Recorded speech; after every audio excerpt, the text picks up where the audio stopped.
Good morning and welcome to everyone in the audience here with us today in Eton Centris Popeyes and everyone joining us via Zoom.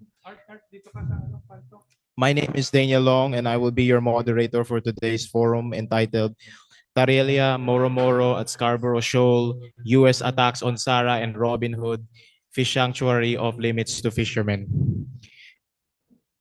Speakers joining us here are my fellow colleagues from Asian Century Philippines Strategic Studies Institute. These are the real experts in the field of geopolitics and international relations.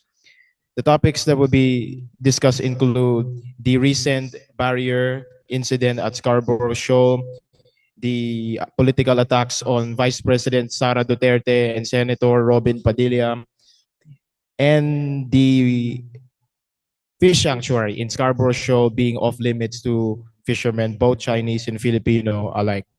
Our first speaker is Herman Camentong Laurel.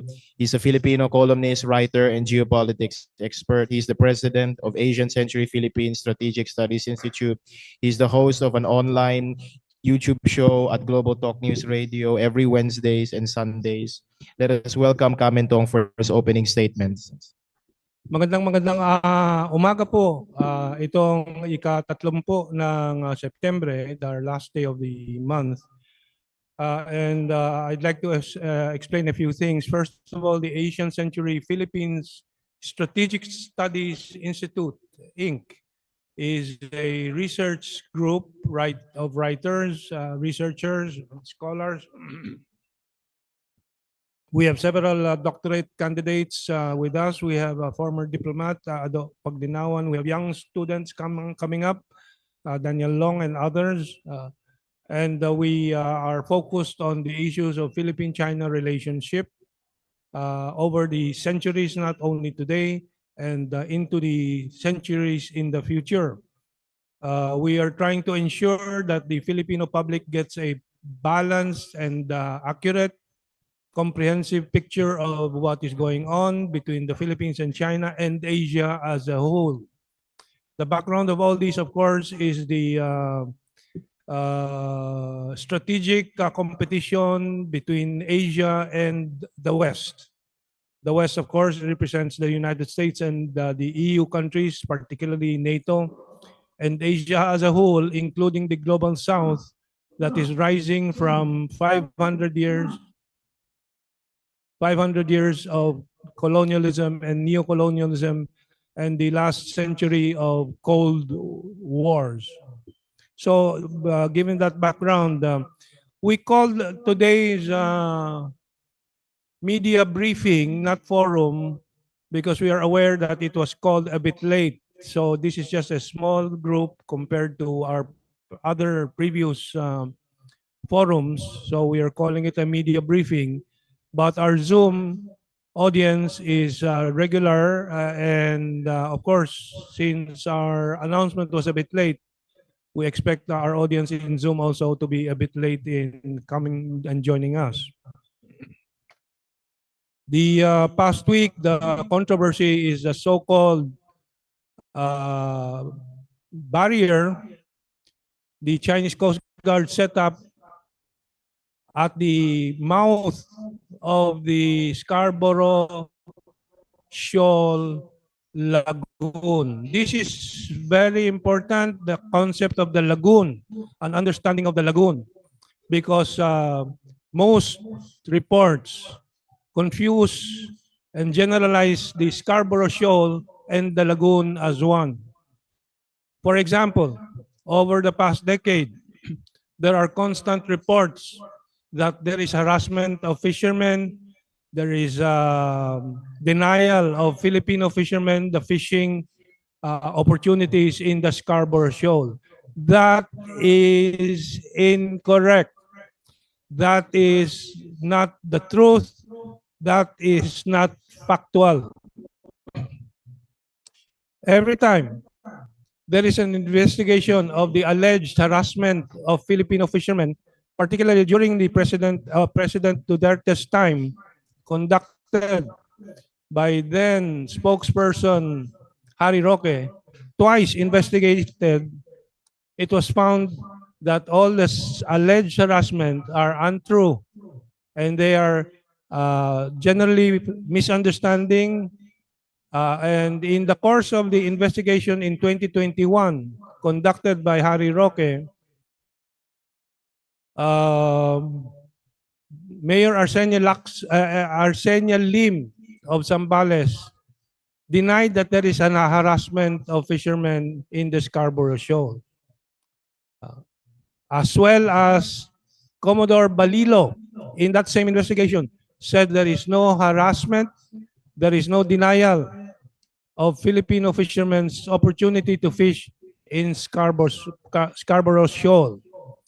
What is true is that which will be explained in detail by our colleague Danny Long in his turn, is that there is a fish sanctuary declared over the Scarborough Lagoon, and that is where the prevention of fishing by all nationalities of fishermen, Vietnamese, Chinese, or Filipino, are conducted. That is very important because even the Philippine government, which Danny Long has written an article on, a report on, has declared through an EO of President Duterte that the lagoon of the Scarborough Shoal is a protected sanctuary for fish generation, conservation, and so this is a very important clarification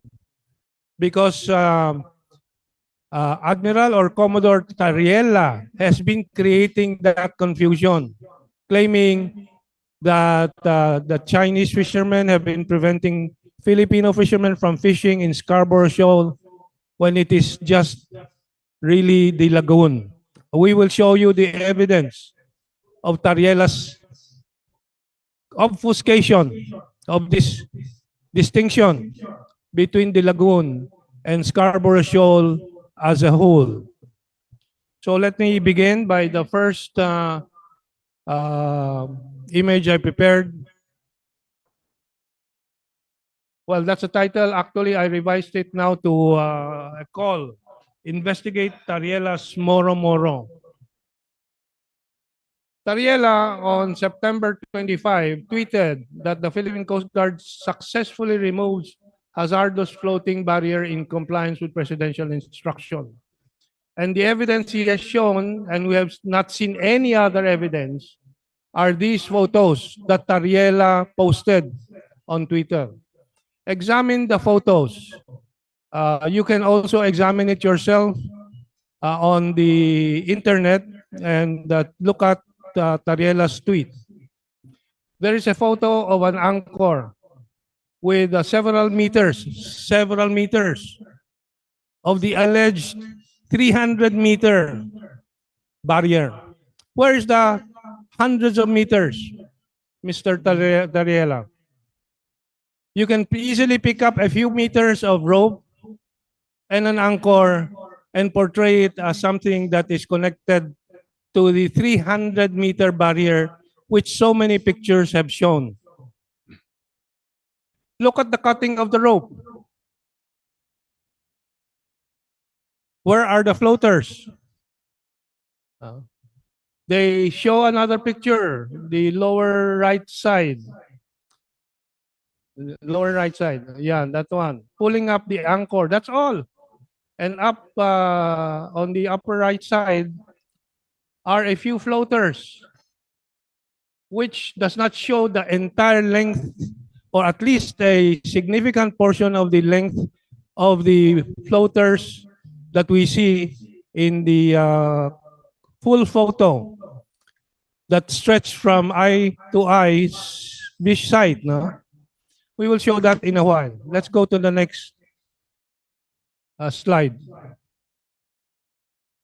We are not the only ones asking these questions. The Associated Press, I just didn't put the date here, but it's somewhere there. I think it's just on the September 24 or 25. Philippine Coast Guard, says the Associated Press, says it removed barrier placed by China's Coast Guard in the disputed shoal. But these are the questions of the Associated Press, which we echo also.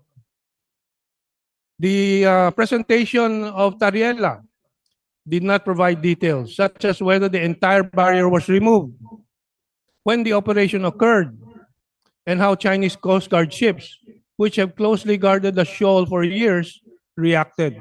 Why no details? Our thesis is that Tarriela is lying. Moro-moro nga. Para lang masabi na tinugunan yung utos daw ni Presidente BBM na tanggalin ang barrier. Let's go to the next slide.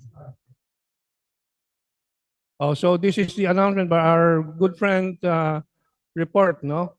Which we thank Manila Times for also presenting our views.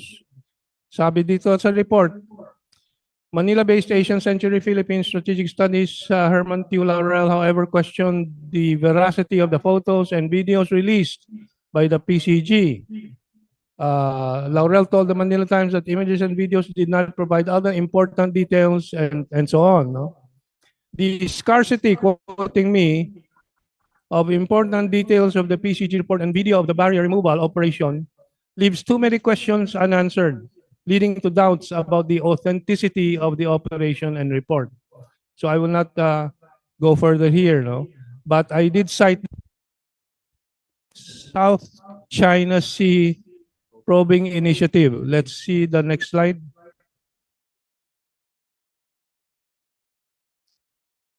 Nawala yung projector ata, namatay.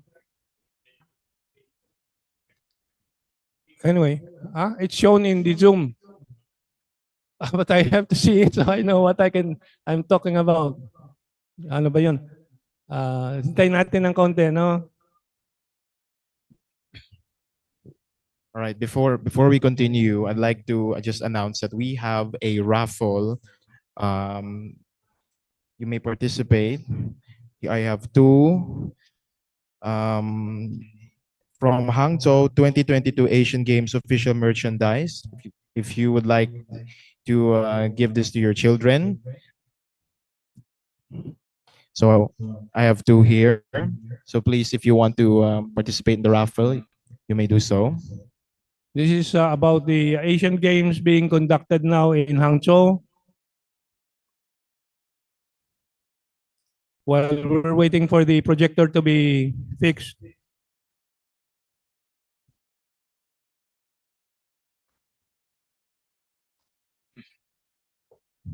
Bigyan na lang kaya ako ng ano. Can you put it on my cell phone? So I can look at them.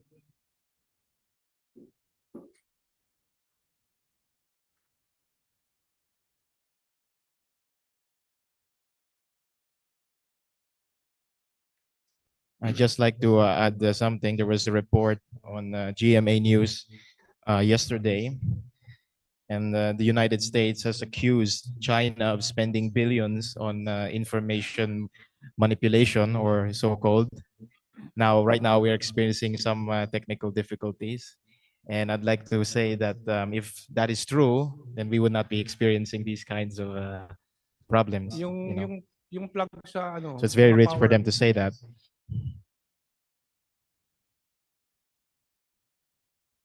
Well, from what I recall of the slides I prepared, ano yan? Nandito? Saan ko buksan? Viber. Okay, let me check. And sa anti-war or Josh? Okay, sige. So, wala. Isa lang . Let me check. Nandiyan na, meron na yun.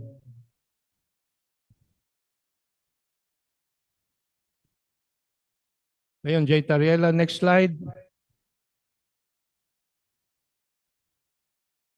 The South China Sea Probing Initiative reaction dated September 25, no? Sabi ng South China Sea Probing Initiative, an international monitoring NGO, of which some foreign Westerners like Dan Steinbach of the Manila Times columnist is a member of the board. No? Sabi ng South China Sea Probing Initiative, As far as we know, the floating barrier is temporarily deployed between two ships when needed. Not quite like the one your guys removed, yung PCG. Ano kaya nga, it's a question if an anchor is necessary for such a temporary deployment of a separation barrier. Next slide. So China's Global Times refutes Philippines' accusation of floating barrier near Huangyan. Manila should realize potential danger of being used by the U.S. According to experts. Next slide. This is the final report of the Foreign Ministry and the Chinese Coast Guard with regards to the incident. It says the Chinese Coast Guard took the initiative to retrieve the blocking nets after the completion of the law enforcement operation on September 23, and they show the bulk of the 300-meter separation barrier. Now, I would expect a similar photo to be arguable from Tarriela if they really removed any substantial portion of the barrier. But we see none of that. It is now 7 days, a week after the so-called, or maybe 3, 4 days after the so-called operation. We have not seen any such photo. Number two, I am informed that today there are reactions from the Philippine Coast Guard from Tarriela that they reaffirm that they removed the barrier. Well, we are simply asking for more evidence of what they did during the barrier removal, if indeed there was such. Next slide. So this is the image from the Chinese Coast Guard when they intercepted a Philippine official vessel, according to them, illegally intruding into the lagoon of Huang Tao or the Scarborough Shoal, actually and trying to enter the lagoon, according to the Chinese Coast Guard. This happened on the 23rd, if I'm not mistaken. Yes, 23rd. Let's move to the next slide. And of course, on the 28th, and again, courtesy of our friend from Manila Times, the report was published.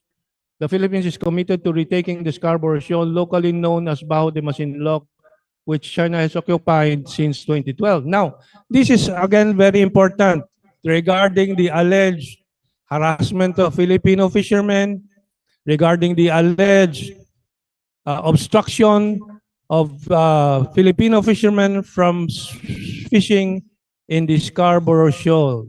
Yeah. This is from the words of Tarriela himself in the report. Tarriela said, according to the report, he said Filipino fishermen could only fish within the immediate vicinity of the shoal, meaning Scarborough Shoal, because the lagoon has been guarded by Chinese vessels since the 2012 standoff. The lagoon. So this is very important to understand. The Chinese Coast Guard has never prevented the fishing by Filipino fishermen around the Scarborough Lagoon. Should that now clarify 10 years of disinformation about harassment of Filipino fishermen by the Chinese Coast Guard? These are words reported of Tarriela himself. About the lagoon, it is a fish sanctuary which Danny Long will elaborate later on. Next slide. Well, the Americans are very happy with what Tarriela did, which we allege is a Moro-Moro, unless it is proven and evidence is shown that it really did happen.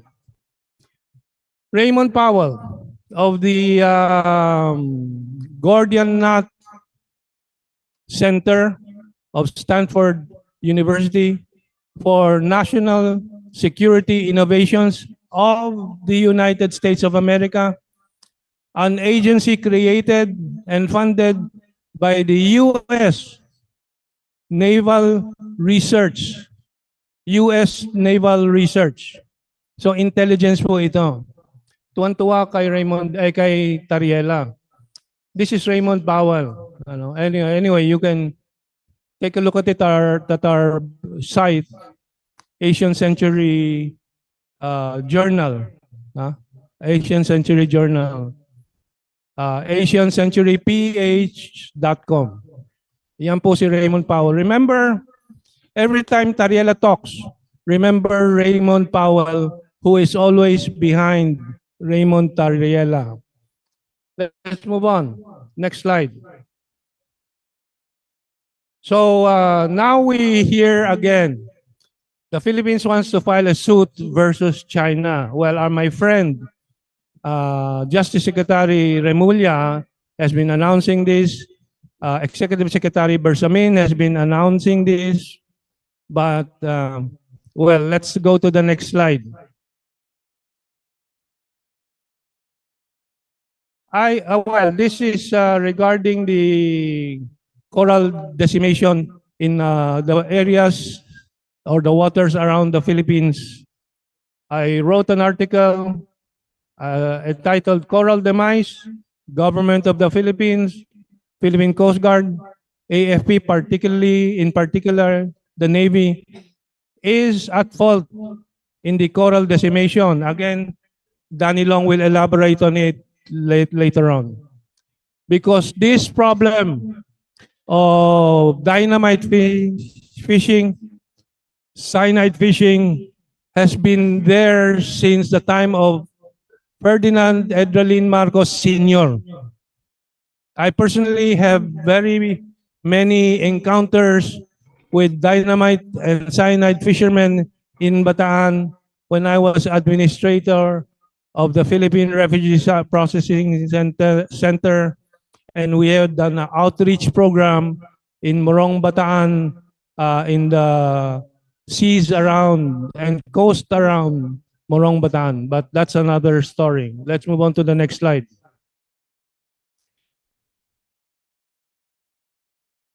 Another court case, a lawfare that is called lawfare, meanings warfare using law provisions. It's as if we have not learned.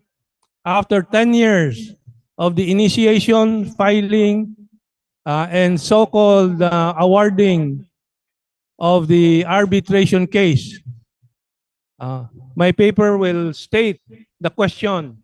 After 10 years of the lawfare of the arbitration case, has the Philippines gained an inch of water in the South China Sea?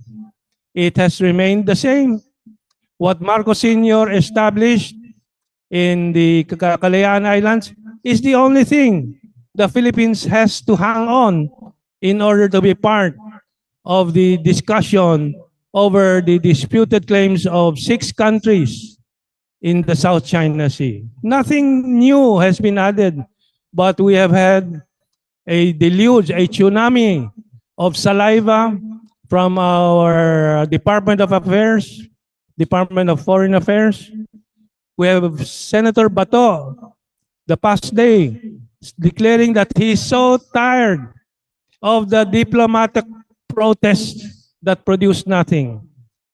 We want another 10 years of a new legal shadow boxing that does not gain anything. Well, it's up to the government to do so, but it's all a lot of zarzuela naman. So this is a post we created in 2018, which was published by the Manila Bulletin Internet Edition.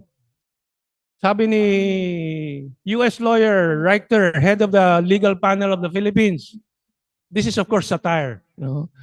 Uh, Thanks for the 350 million pesos. Hope the Filipinos won't know it's a hoax. Lokohan niyang arbitration. Pinangako ni Carpio na China will be forced to implement it. Ay nasaan ngayon after 10 years? Okay, let's move on to the next slide. Yeah. Magkano yung attorney's fees? 350 million at that time, ha? $7 million. Oh, okay. 100 million pesos na ngayon. Actually, all the expenses, including the funding of the tribunal, is around 780 million, To a billion. almost to a billion, that COA is still questioning. Okay, the next slide. We had the arbitration that the United Nations official spokesman, Stefan Dujarric, in 2016 said the UN doesn't have a position on the legal and procedural merits of the case or on the disputed claims. So let me tell you frankly and directly, any filing of the environmental case against China will just redound to the embarrassment of the Republic of the Philippines. Okay, let's go to the next slide. And also, of course, we have the Mutual Defense Treaty, which is, again, a shadow boxing from the American side because, as has been established in July 22, 2014, from the words of an American president himself, Barack Obama, Barack Obama reiterated, quote, U.S. historical position about the Sprat list during his visit here, albeit in an indirect manner. Local journalists asked Obama directly during a press conference if the U.S. will defend the Philippines, and Barack Obama said it will not, and that has not changed.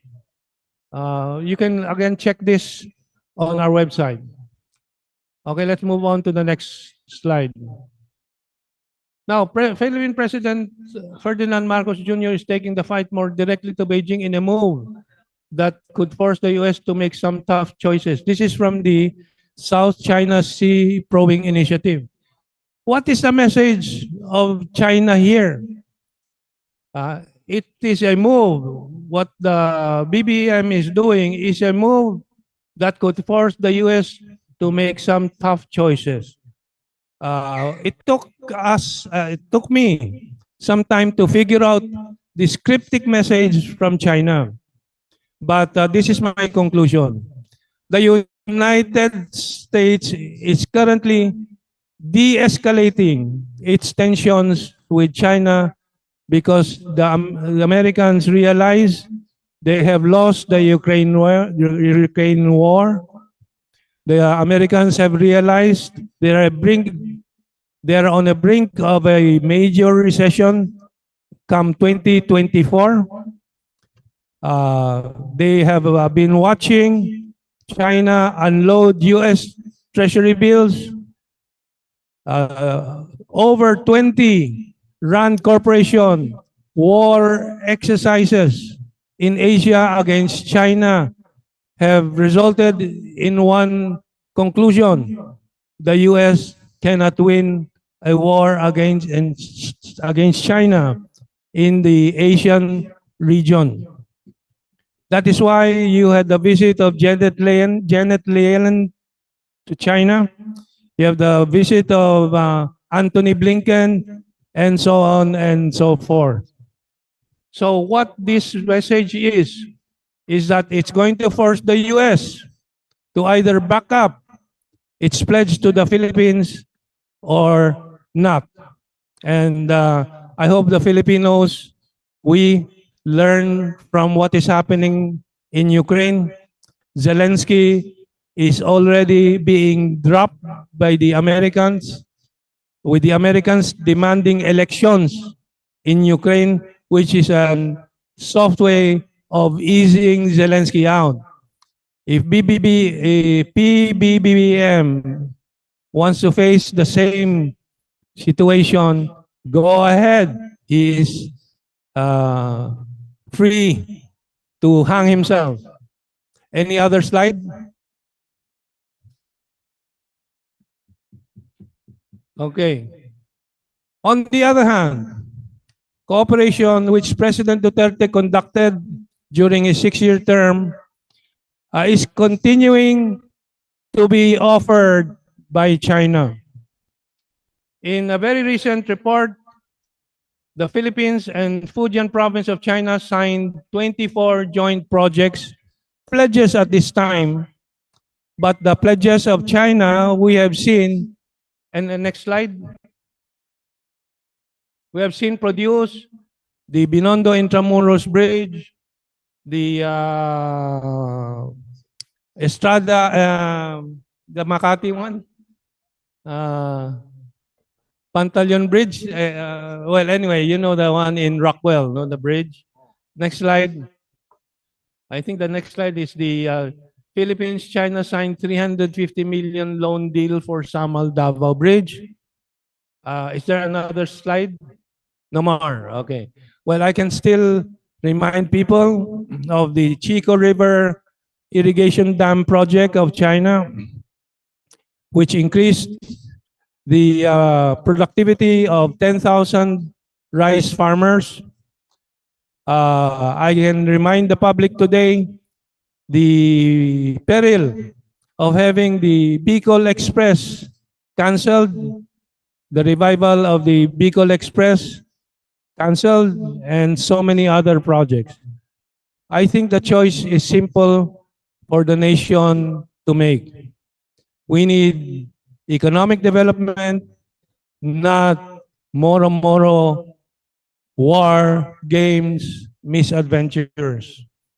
Well, that is my message. You can access my position paper. Investigate Tarriela's Moro-Moro. We call on the Senate, which is very zealous in conducting investigations, to launch an investigation of Commodore J. Tarriela's claim that his Philippine Coast Guard conducted cutting operations on the Chinese Coast Guard floating barrier, and take his statement under oath to ascertain the veracity of his claim. So with that, thank you very much, and I pass the mic back to our moderator. Yes, thank you, Kamentong, for your detailed research on the recent fire incident. Next, I'd like to welcome Ado Paglinawan. He's a Filipino journalist, political analyst, and activist. He's an anchor of a program on YouTube, Ang Maestro, aired on the Katipunan channel. He's the author of 2 best-selling books, A Problem for Every Solution and No Vaccine for a Virus Called Racism. And he has a new book called The Power of Poverty and the Poverty of Power. Let us welcome Kado for his opening statements. Just. Hello. Could we please review this slide? Go back to this slide.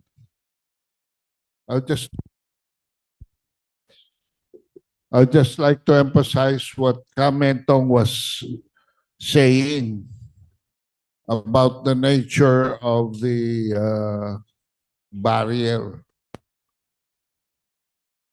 Unang-una, ang sequence of events dito, may mga pumasok na fishermen sa lagoon. The lagoon is just part of the entire Scarborough Shoal. There is an entrance to the lagoon. Pinasok ito ng mga fishermen. And according to the Chinese report, including a naval asset of the Bureau of Fisheries and Aquatic Resources, a government equipment. Okay?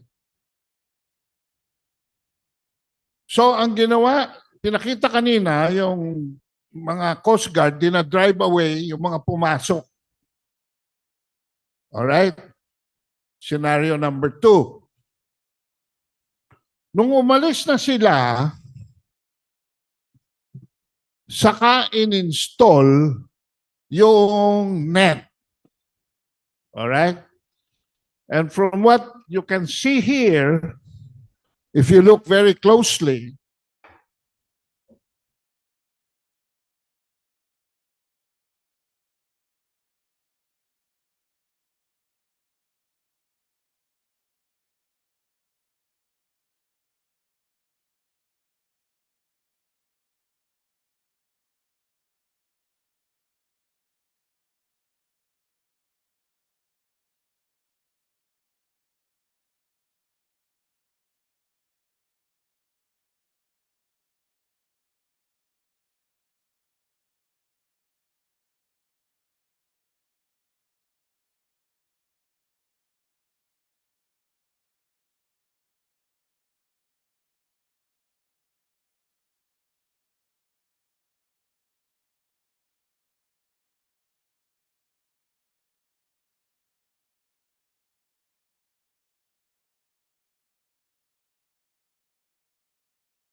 namumuti yung mga ropes eh. Yung pinutol ni Tarriela, parang Manila rope eh. Baka gawa pa sa Bicol. At may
mukhang si Fred Pascual lang ang nagdi-deliver. Everybody else nasa chorus ng mga Amerikano. At ang napansin ko in the past few weeks, panay ang banat ng mga Malacanang trolls at mga asset ng Amerikano, no? From the office of PCOO Secretary Garafil, sorry. At yung mahilig sa bukaka niyang undersecretary, na hindi ko nababanggitin ang pangalan na in charge dito sa mga digital services na ito. Kay Sara Duterte at saka kay Robin Padilla. Ang ginagamit nila lamang kay Sara ay mga kaliwa sa loob at labas ng Kongreso. Ha? at mga teachers na identified with the left.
Recording stopped.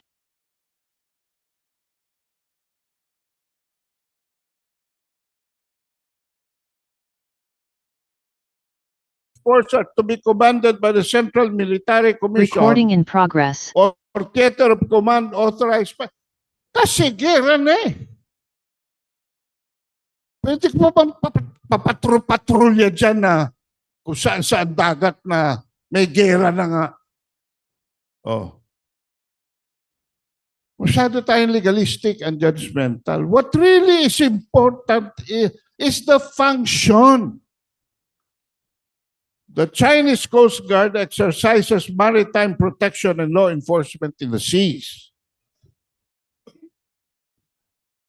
The Chinese Coast Guard to belie Madriaga during peacetime is therefore not under the PLA nor in coordination with the PLA. But if we follow the hair split of the three persons I mentioned earlier, even the People's Armed Police Force would not qualify. Pati yung police hindi pwede maging civilian because it reports to the Central Military Commission, which is on top of both the police and the army. I would like to stretch this. If we overread ourselves, then the armed forces of the Philippines is a civilian body because it reports to the civilian Department of National Defense. Hindi ho ba? Contrarily, Madriaga himself will not qualify as a civilian serving in the National Defense Department because he has been a brigadier general in the Philippine Army, having served in the military since graduating from the military academy since 1991. What am I doing here? I am reducing to absurdity the arguments of these people who are just megaphones for some third party na nakikialam dito sa Pilipinas. More so, the Philippine Coast Guard will have nothing to do kundi tauhan ang mga puerto to man ports and process passengers on sea travel and take care of their safety because they are under our Department of Transportation. Maybe this is why Admiral Artemio Abu bought for his own use a 4 million peso Land Cruiser and had it bulletproof for another 4 million and bought his staff 36 Isuzu MUX Sport Utility Vehicle dahil under sila sa Department of Transportation. Hindi ko lang maintindihan kung paano sila magpapatrol sa South China Sea. Puro land assets ito. Tapos humihingi sila rin sa hearing ng additional appropriation after spending this much just for sports utility vehicles.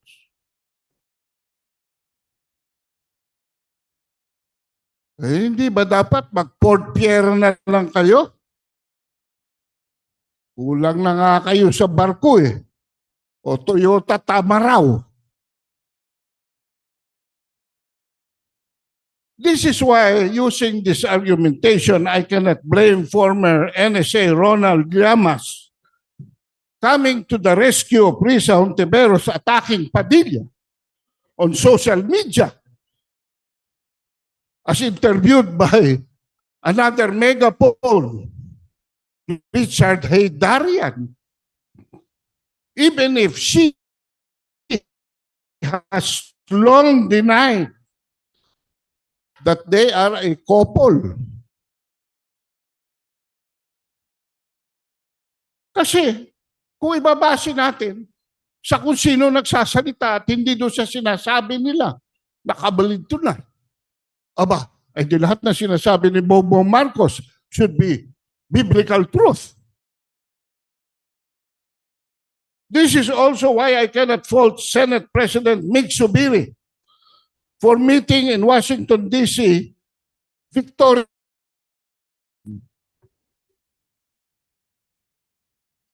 and believing her carrot of building an arms industry in the Philippines. So sabi ko, two main issues. Ano yung pangalawa? The second issue is the presence of the U.S. Navy Poseidon over the immediate vicinity of the resupply mission to Ayungin Shoal an escalation of conflict. Dahil civilian to civilian yan. Dapat. Biglang may interdiction ng civilian to military. Hindi pa natin military, kundi military ng third party. Poseidon daw is not a warplane. Can we play this video? Joshua, please. Number 1.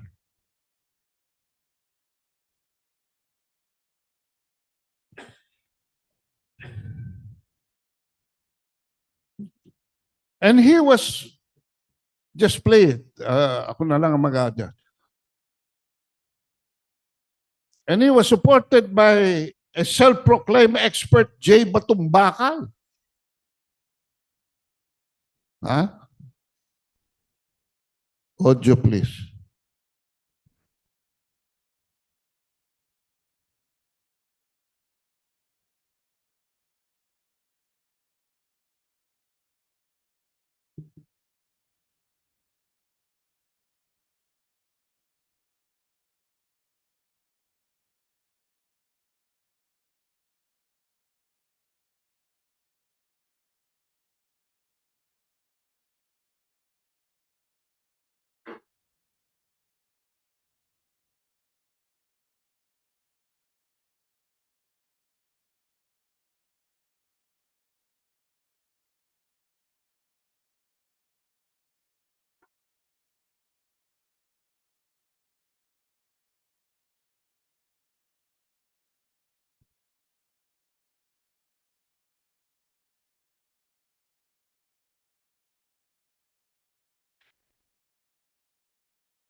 Ayaw mag-bite?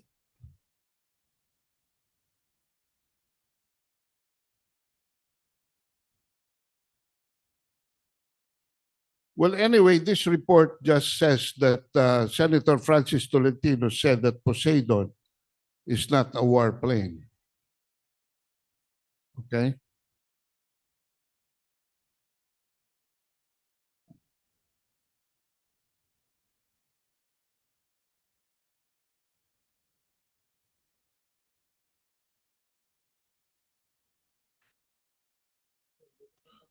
Okay. Ayaw pumasok.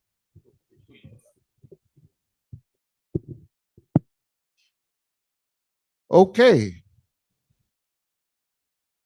And he was reinforced by UP, Institute of Maritime and the Laws of the Seas, whatever EC that reports to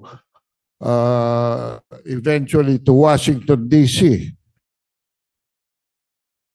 And the second tape, the first tape is related to the second tape. In the second tape, Batumbakal agrees in U.S. intervention. Yan, dyan. Robin Padilla categorically assumed. So, pumapayag ho ba kayo sa U.S. intervention and the resupply mission? Hindi ba po? Sabi ni Yun po Tarriela. ang treaty natin. Opo. Depends nga po. Depensa. Oh, Kaya nga hindi. Nung tanungin siya for justification, sabi nga, because the U.S. is a treaty ally. Opo, malinaw po yun, di ba? Anyway, Yung ating, nandyan yung defense link treaty. naman sa Opo, materials. Hindi dapat tayo Let us nagpo-promote. just go to the At so far naman po, wala tayong ginagawa. what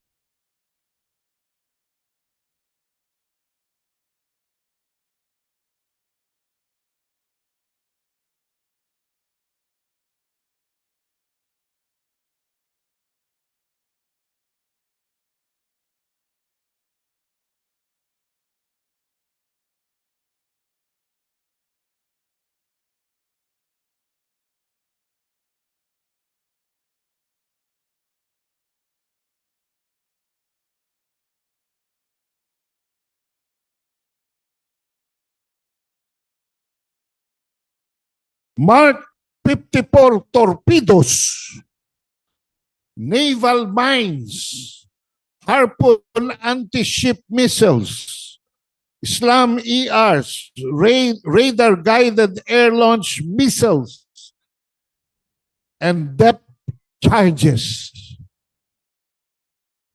Bakit in-equip ito ng Pentagon, itong Boeing na ito, ng ganitong armaments?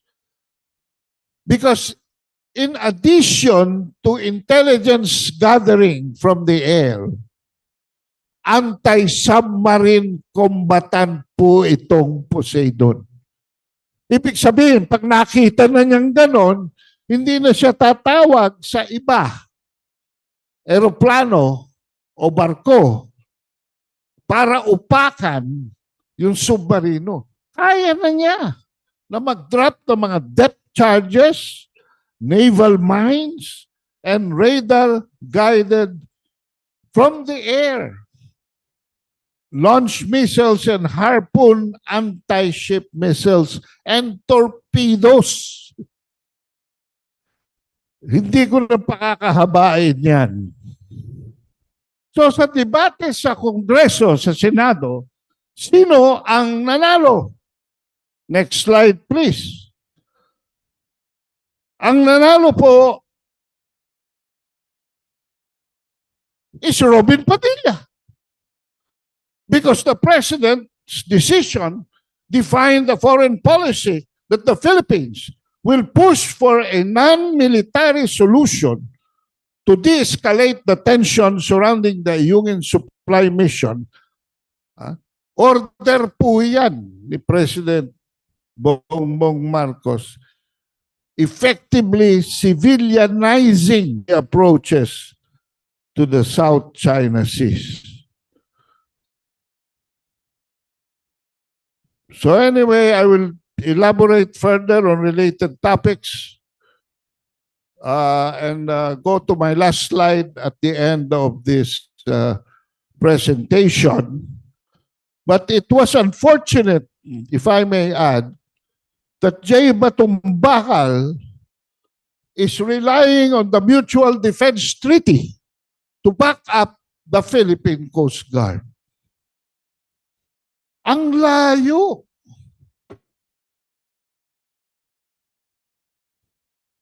Ha? Ang layo. Bakit? Article 1 of the treaty, each party is to settle international disputes in peaceful manner so that the international peace is not threatened, and to refrain from the threat of the use of force in any manner that is consistent with the purpose of the United Nations. We make no bones about it, ladies and gentlemen.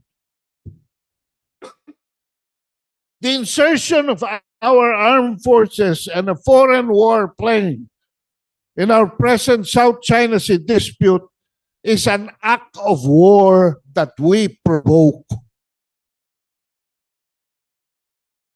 Hindi ba yan ang nangyari sa Scarborough Shoal? Bumanat yung BRP, Gregorio del Pilar, a gray ship, a military ship, and boarded, mounted, civilian ships carrying Chinese flags. Ano ang nagresponde sa mga Chinese? White ships, Coast Guard. Oh. Gusto ba natin maulit yung standoff na yan? So it is an escalation. Tama si Robin Padilla. Using common sense. Article 2 states that each party shall separately or jointly through mutual aid may acquire, develop, or maintain their capacity to resist armed attack. Ladies and gentlemen, we are not under explicit or implicit threat of any attack by a foreign country. Article 4. At dito, meron akong special na historical video cut. Naku, May audio na ba? Ayos na ba? Tingnan nga natin kasi.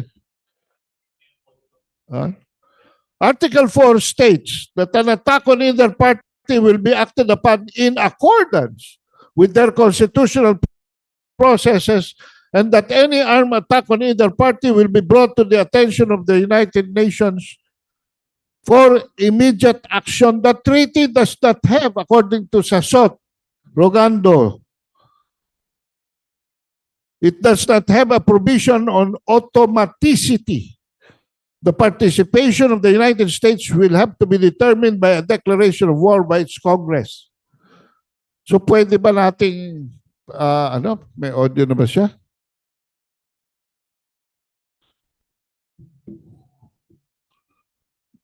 Ito kasi yung climax nitong presentation ko. Anyway, the link is also in the 3-pager. Ayan. Naku, sana may audio para masaya tayo.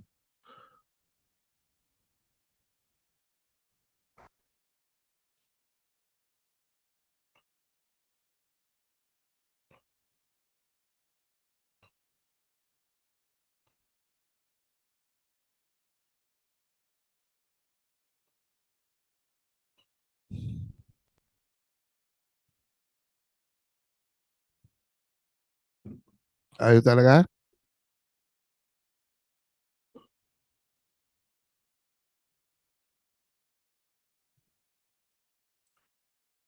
Well, anyway, what President Marcos Sr. was saying here is by constitutional process.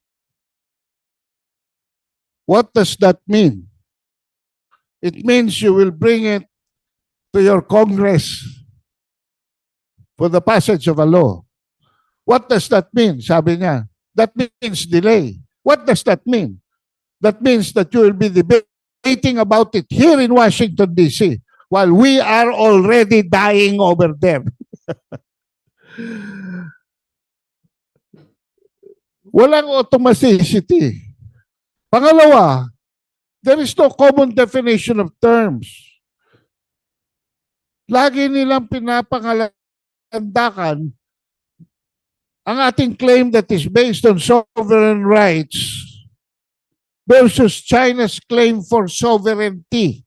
Hindi po nagtutugma ang definition of terms. In fact, this morning sa Manila Times, nabasa ko ang ating Pangulo nagsasabi that we will defend our borders. Will somebody please tell Bongbong Marcos na sa Treaty of Paris demarcation of our treaty limits, I think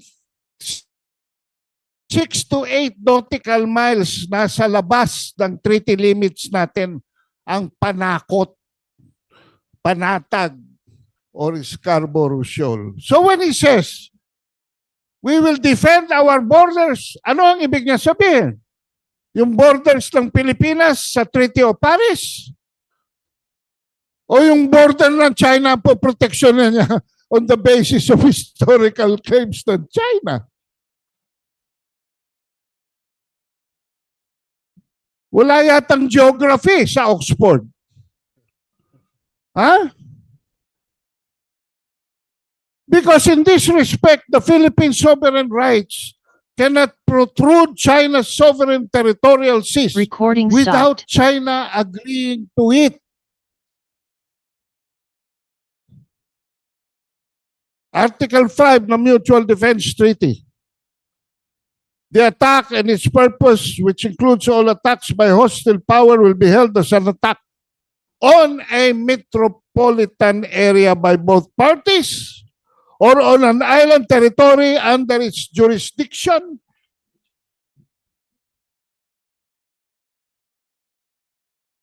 or on its armed forces, public vessels, or aircraft in the Pacific.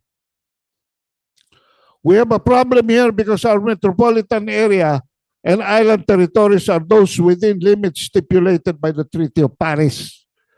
Even Scarborough Shoal, as I have said earlier, is outside those limits.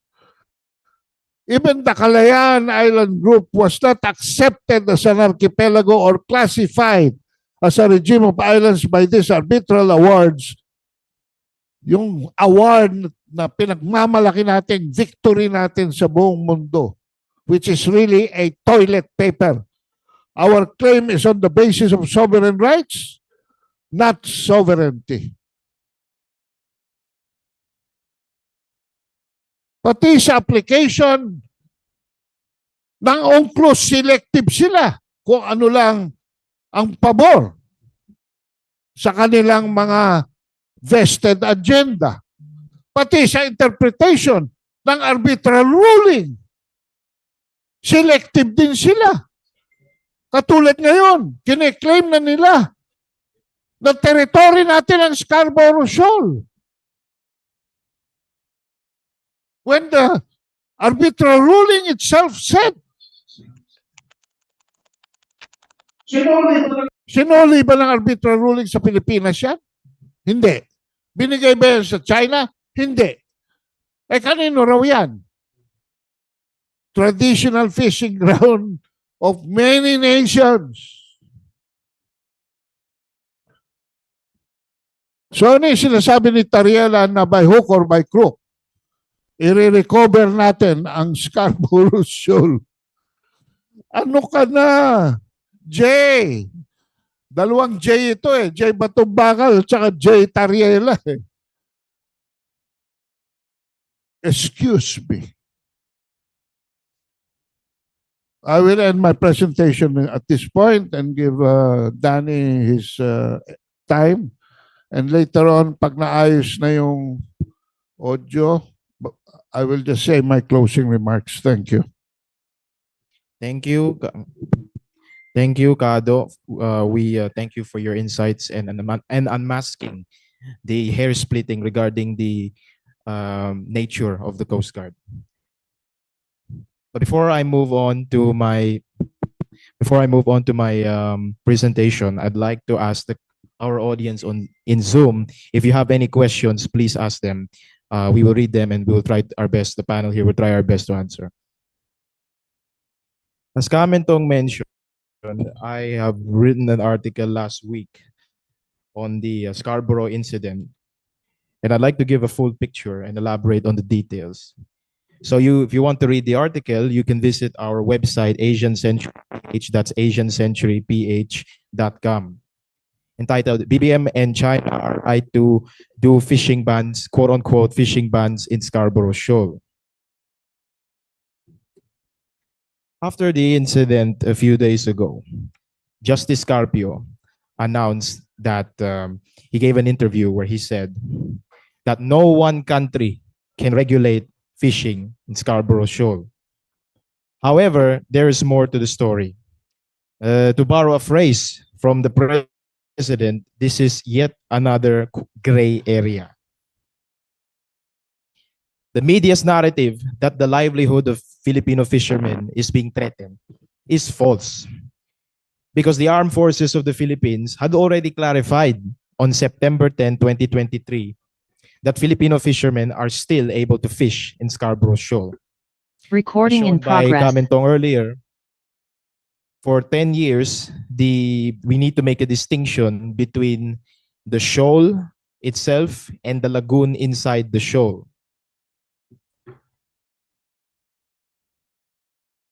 In November 2016, various news outlets reported that President Duterte, with the support of Chinese President Xi Jinping, would issue an executive order declaring the lagoon inside Scarborough Shoal a marine sanctuary and off limits to all fishermen. Filipino po and Chinese are both prohibited from fishing inside the lagoon.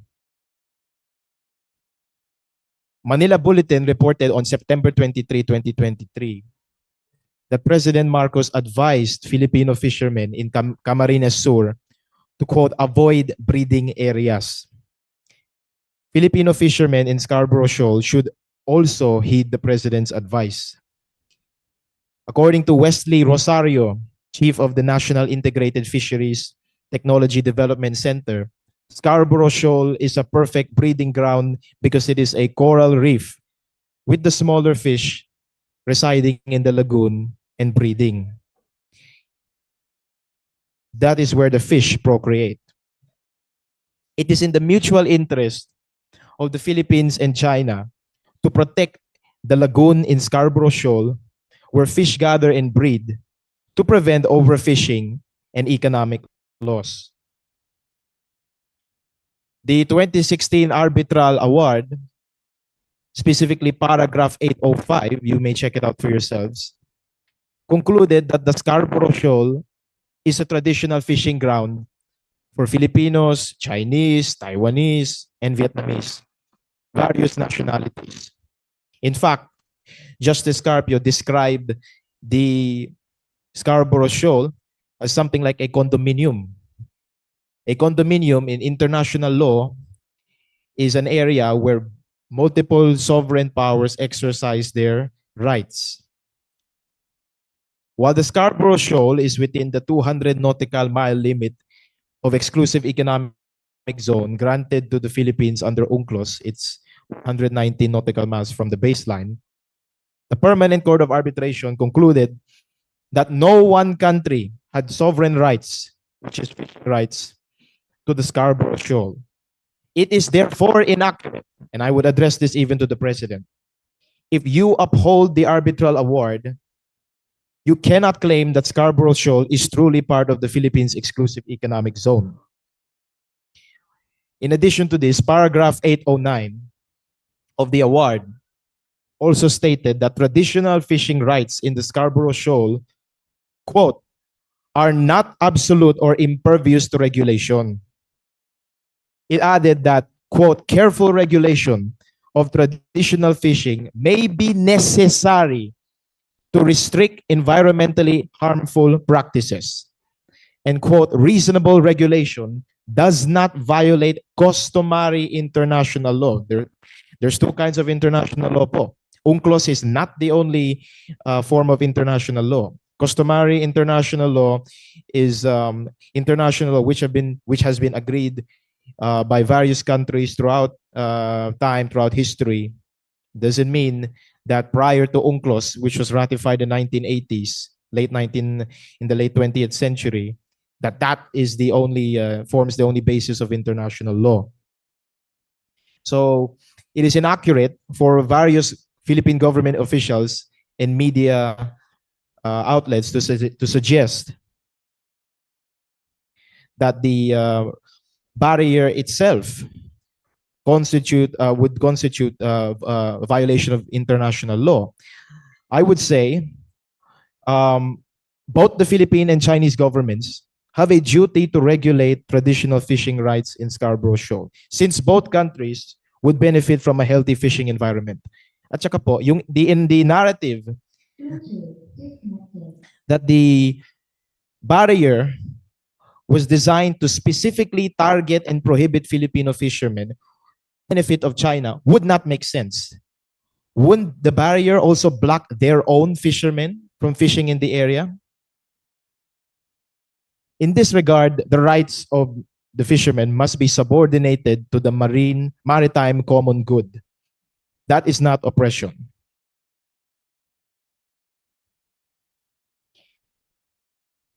Colonel Medel Aguilar of the Armed Forces of the Philippines released a statement a few weeks ago. Quote, our fishermen are still able to fish at the Scarborough Shoal assisted by the Philippine Coast Guard. Benar News, part of the Radio Free Asia Network, which is funded by the US government, reported in June 2023 that President Marcos said he was fine with fishing with the Philippines. BBM said, quote, when there is a fishing ban, we coordinate with them, China, so we do not get surprised, so we can have some time to plan. Let us give the fishermen another livelihood or another source of income. Justice Carpio at the time attacked the president for this statement and said that the Philippine government, quote, cannot recognize China's fishing ban in any part of our EEZ. As I've explained earlier, the Scarborough Shoal under UNCLOS is part, at least within the 200 nautical mile limit, part of our EEZ. However, the president is right here and Justice Carpio is wrong. The Associated Press reported also was expressing skepticism regarding the removal of the 300-meter long barrier at the entrance of the Scarborough Shoal. The AP added that the Coast Guard, quote, did not provide other details such as, and these are very important, whether the entire barrier was removed. It's possible that they removed konti lang, just a bit of the, just a few, but they did not give details when the operation occurred and how the Chinese Coast Guard ships, which have closely guarded for, as Tarriela said, 10 years, have reacted.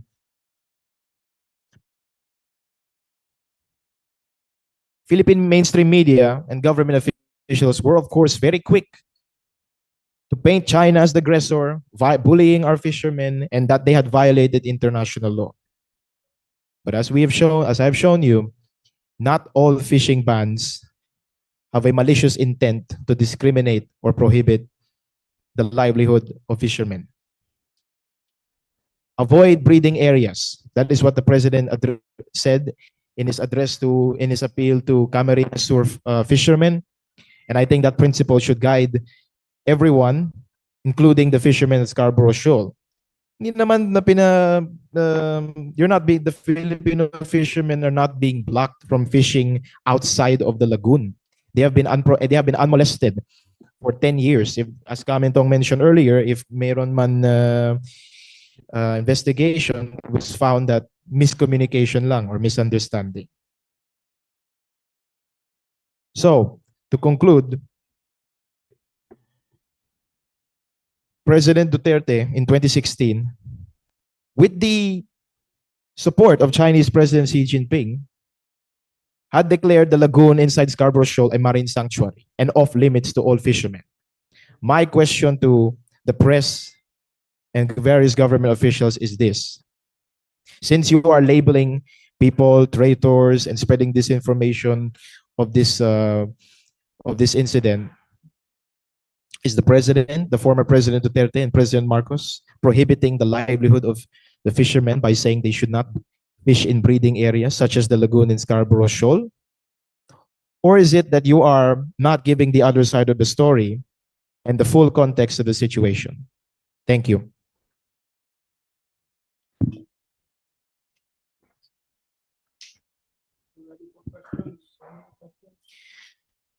We are ready for all questions from Zoom and from our media friends here.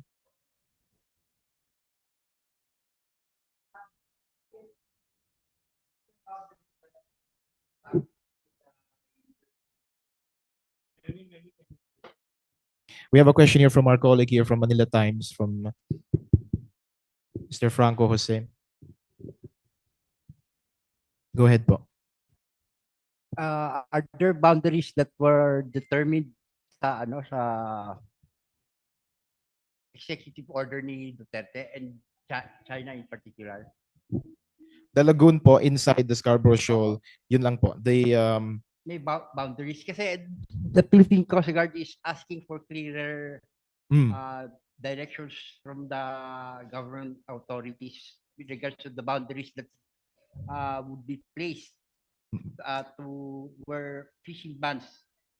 Yes po, and we are calling for, and I'm calling for the government to elaborate kasi hinahanap po namin yung executive order.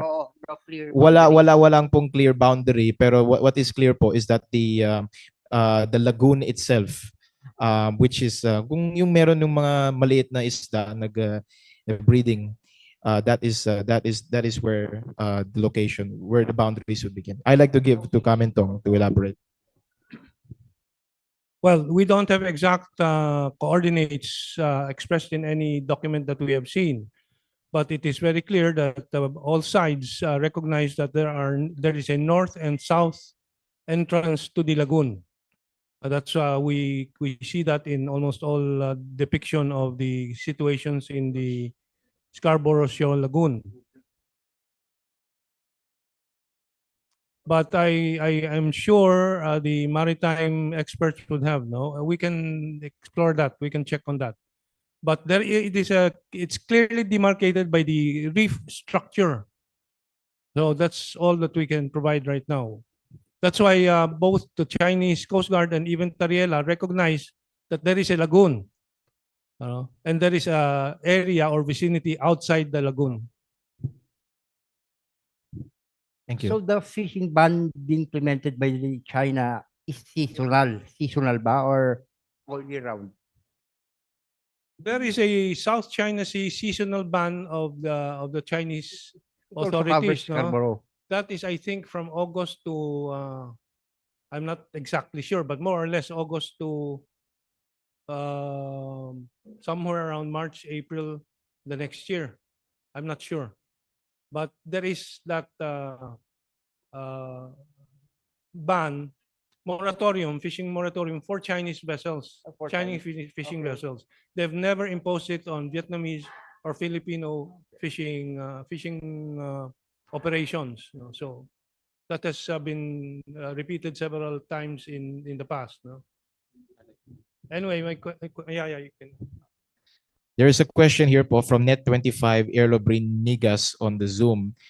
Question ko po, Erlo Brinigas from Net25, Radyo Aguila. Meaning po ba na yung mga barrier na inalis ng PCG is not from Chinese Coast Guard?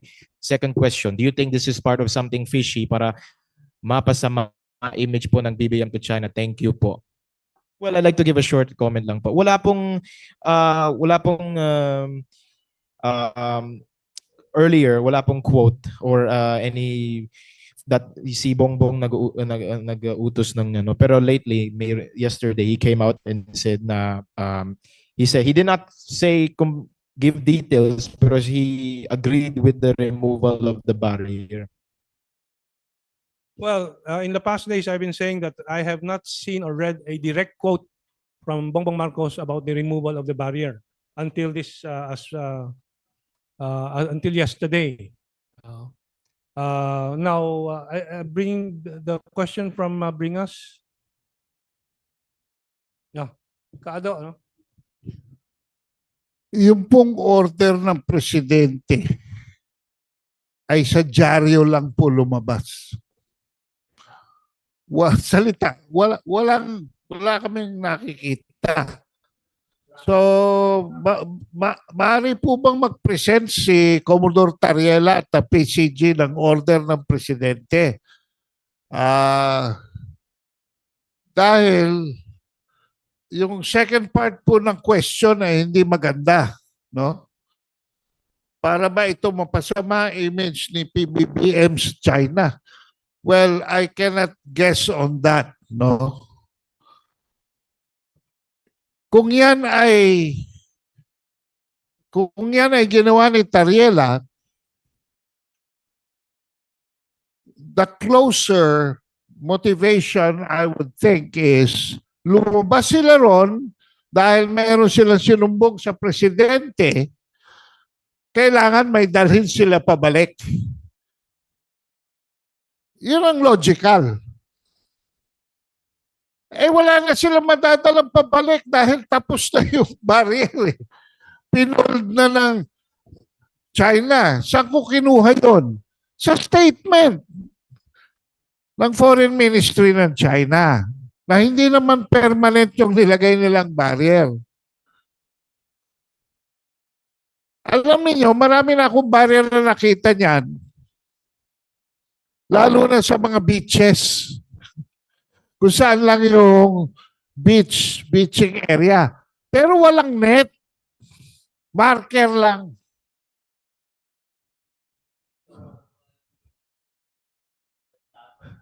Nagtabas lang sila kung saan, may anchor pa silang pinakita.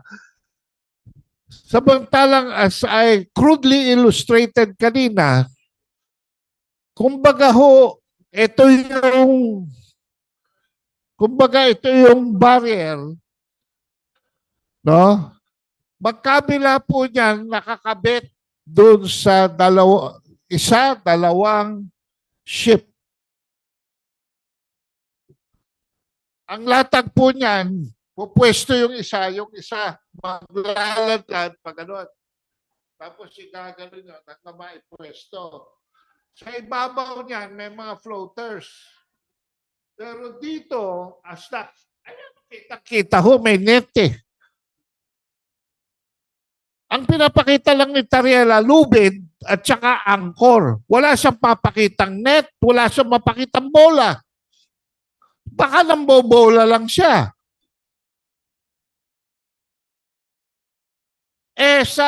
Bilib ako sa enthusiasm nitong taong ito. Baka gusto niyang paltan si Admiral Abu. Kaya kailangan magpakita siya ng Chevron. Kaso, baka sa Subic lang niya kinuha yan. Maraming swimming floater sa Subic. Ha?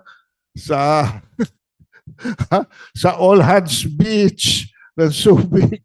Maraming beaches doon sa Subic na meron. Baka doon lang sila nagmoro-moro niyan eh. Recording stopped. Pangalawa, yung pong Scarborough Shoal, kung bakit ito yung Scarborough Shoal, meron pong lagoon doon sa loob.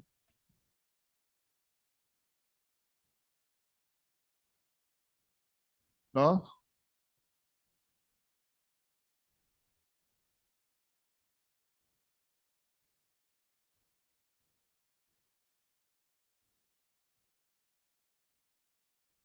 At doon dahil speech niya sa ASEAN, pro nature conservation siya, at saka climate change, at saka environmental advocate si Bongbong Marcos. Bakit hindi niya maintindihan dito na yung mga isda sa loob ng lagoon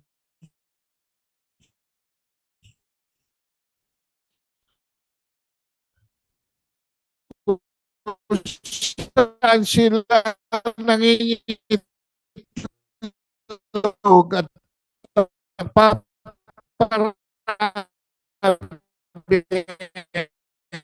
then after palabas na, no?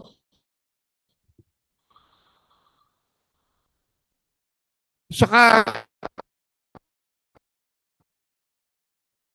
pwedeng huli.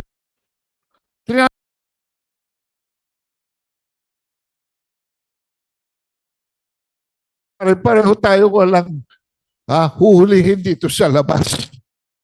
Ganun lang ho kasimple yang Scarborough Shoal. Well, that's why my title is Investigate Tarriela Moro-Moro. Right now, the pinakasimple lang for Tarriela to show that it all actually happened yung mahaba-haba naman na floating barrier. Coast Guard just admitted that they did not remove the entire floating barrier. It's only the anchor. They admitted it. Excuse me. Philippine Coast Guard just admitted that they did not remove the entire floating barrier. It's just the anchor. Yun ang inadmit I nila see. ngayon. So our skepticism was correct. Yeah. So hindi nga natanggal Hindi lahat. the entire. It's just the anchor. At yung nakita natin, napaka-iksi. Yung anchor. So we don't know. They admitted. Okay, they admitted that. Thank you very much. So alam po ninyo, why am I calling for investigation? May impact po ito sa ating foreign relations. May impact po sa ating domestic understanding of what happened actually. But even at this point, yung statement nila that hindi buo ang kanilang pinutol because they admit they cannot show, no, by that statement, hindi rin po kapani-paniwala given the time frame the Chinese Coast Guard said they removed everything on the 23rd that same day. Yung ulat 25th or 26th galing sa Philippine Coast Guard kay Tarriela. So, we are not in a position to make detailed investigation. No, we do not have the facilities, funding, nor the resources. No? But we can ask these questions. I think the public can ask the same questions. Now, tungkol doon sa second part that this will affect the image of PBBM or impression or understanding with China, certainly it does. You know? And may political, geopolitical impact and economic, financial impact sa Pilipinas po yan because as we have seen, if this continues to deteriorate our relationship with China, the 25 projects pledged by the Fujian province alone, isang probinsya lang po yun, ay nalalagay sa alanganin. We can see China persistently and patiently pushing the economic cooperation. Sino bang makikinabang dyan? You know? when the Chinese tourists were coming in force in 2019, we earned $2 billion, if I'm not mistaken. $2 billion. Wala po yan Recording ngayon. in progress. Wala po yan. No? Gaano kadaming mga tourism workers sa Boracay and other parts are missing that income. No? Nakakalimutan ng marami po that there is a real concrete impact na negatibo sa ating bayan. Yes, thank you. I'd like to like to appreciate yung what my colleague Ado said earlier regarding President Marcos' comment na we will defend our borders. Mr. President, ba nakalimutan po ninyo, kayo mismo sinabi yung during the campaign that in your interview with Boy Abunda that the arbitration award is not an option. The only option, as you said in another interview with DCRH, the only option is bilateral negotiation. That's it. Not arbitration, not war. As Cado said, we are going to waste more money on a useless piece of toilet paper. Regarding we will protect our borders. The arbitral award in the four areas that we are talking about in the South China Sea have been erased. Number one, Ayungin Shoal has been turned into a low tide elevation, which does not generate any entitlement to territorial sea. Number two, Scarborough Shoal, if you want to assert sovereignty, has now become a traditional fishing ground. Number three, the Pag-asa Island, that is the context of his comment regarding the fishing ban, coordination with fishing ban with China. The Pag-asa Island, since if we are to uphold, as Cado has said before on his show in the Kaptipunan channel, this UNCLOS EEC mindset, we lose the Pag-asa Island. Wala nang pag-asa yung Pag-asa because it is beyond the 200 nautical mile limit granted by UNCLOS, 230 nautical miles from Puerto Princesa. Number four, the Parola Island. Let's not forget that. One more is the Spratlys. Paragraph 574 of the arbitral award states that we can no longer draw archipelagic baselines in the Spratlys. What your father created with Presidential Decree 1596 and 1599, claiming the Spratlys, subjecting the Spratlys to the sovereignty of the Philippines, and which you promised not to lose a square inch of territory of, the arbitral award has invalidated, turned it into rocks. Now, I'd like to give reference for our audience here to research regarding the Ayungin Shoal, the low tide elevation, how the arbitral award turned it, how we can no longer generate entitlements. That is in paragraph 1034 for the low tide elevation, for the archipelagic baselines being invalidated in arbitral award with Spratlys. That's paragraph 574. The traditional fishing grounds, the Scarborough Shoal being turned into a condominium or shared sovereignty with the traditional fishing grounds. That is paragraph 806. And finally, the Pag-asa Island being invalidated. Our sovereign claim to the Pag-asa Island being invalidated is under UNCLOS. That's it po. Thank you. Are there any other further questions? Before that, I'd like to reiterate again, we have our raffle here for 2 plushie toys coming from the 2022 Guangzhou Asian Games official merchandise. If you want this for your children or a friend, there are 4. All right. Should we draw lots? Should we draw lots? All right, all right. Next time, please join our. This is very valuable merchandise. So Kamentong is drawing lots now for the plushie toys. The Artson, Mr. Artson, congratulations! You've won the one of the. And Neil Miranda. Okay, so congratulations for Neil Miranda and Artson for winning these 2. Let's pull another one. Mr. Artson is not around. Mr. Chris Lucas. Congratulations to our media friend Chris Lucas for winning this one of this plush toy. We also have the books of Bobby Tiglao, Debacle, donated by George C. and IDC. It's here with us, so everybody can get a copy from Mary. Thank you very much. We can close the phone. Okay, once again, thank you to all our panelists, Kato, Kamentong, and myself. We have to have lunch now. Thank you for everyone who also joined us in Zoom and watching us in the live stream and the replay. Oh, before that, let's finish the climax of Kato's presentation with the audio now working.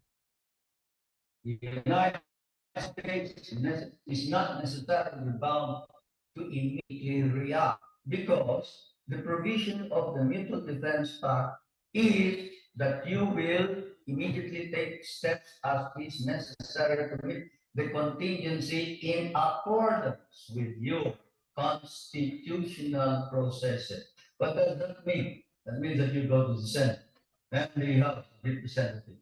What does that mean? That means delay while we are dying there. The United States is not necessarily bound to immediately react because the provision of the Mutual Defense Pact is that you will immediately take steps as is meet the contingency in accordance with your constitutional processes. What does that mean? That means that you go to the Senate and the House of Representatives. What does that mean? That means delay while we are dying there.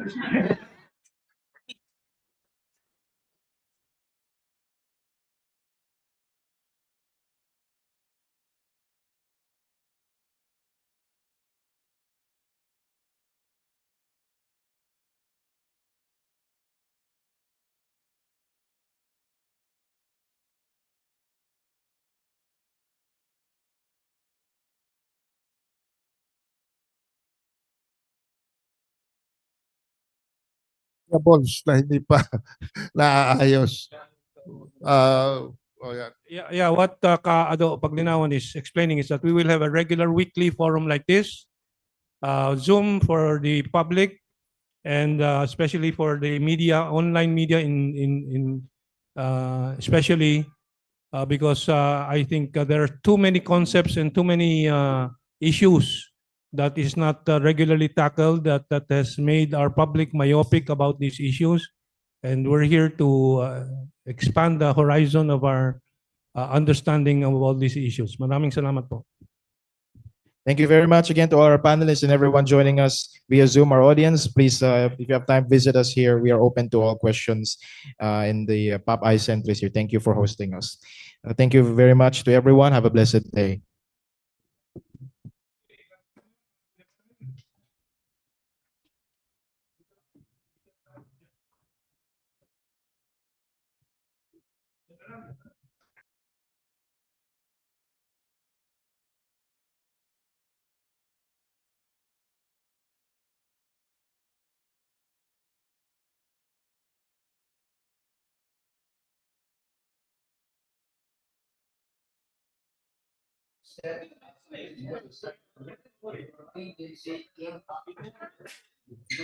Constitutional processes. What does that mean? That means that you go to the Senate and the House of Representatives. What does that mean? That means delay while we are dying there. The United States is not necessarily bound to immediately react because the provision of the Mutual Defense Pact is that you will immediately take steps as is necessary to meet the contingency in accordance with your constitutional processes. What does that mean? To the Senate and the House of Representatives? Dying there.